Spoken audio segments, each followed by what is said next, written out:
இது வந்து நேற்று எடுத்த வீடியோ. நேற்று வந்து கீரை தான் கடைஞ்சேன். இது வந்து என் friend style of potato fry. நான் கட்டிங் மட்டும் என்னோடது, அவளோட கட்டிங் பண்ணல. நான் எப்போவும் கட் பண்ணுவேன்ல, அந்த மாதிரி கட் பண்ணி அந்த பக்கம் ரெடி பண்ணிகிட்ருக்கேன். இந்த பக்கம் வந்து பருப்பு வேக வச்சிட்டேன். கீரைக்கு தக்காளி, வெங்காயம், பூண்டு, சீரகம், மஞ்சத்தூள், பெருங்காயத்தில் எல்லாமே போட்டு ஒரு பக்கம் வேக வச்சிட்டேன்.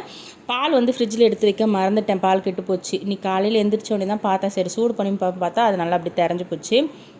இப்போ வந்து தாளிக்கிறேன். கீரைக்கு வந்து எப்போவும் கடுகு, சீரகம், காஞ்ச மிளகாலாம் போட்டு தாளிச்சிட்டேன்.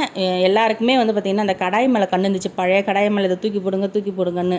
அது வந்து அந்த கடாயை ஒரு பெரிய சம்பவம் பண்ணிடுச்சு. கடாயில் வந்து எண்ணெய் வச்சுட்டு நான் அந்த பக்கம் போயிட்டேன். அந்த கடாயை அப்படியே பற்றிக்கிட்டு ஸ்டவ்வில் தகன்னு எரிய ஆரம்பிச்சிருச்சு.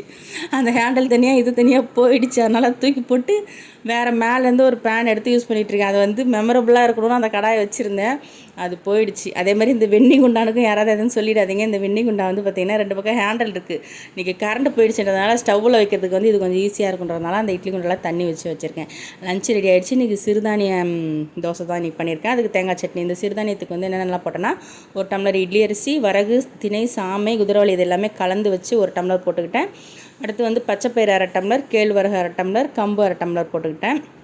அதே மாதிரி 1/2 டம்ளர் வந்து உளுந்தும் போட்டுக்கிட்டேன். இது கூட கொஞ்சம் வெந்தயம் போட்டு நல்லா கழுவி ஊற வச்சு அரைச்சி அதை புளிக்க வச்சு இட்லியோ தோசையோ ஊற்றிக்கலாம். இட்லியும் நல்லா வரும், தோசையும் நல்லா வரும். நாளைக்கு வீடியோவில் பார்க்கலாம். பை.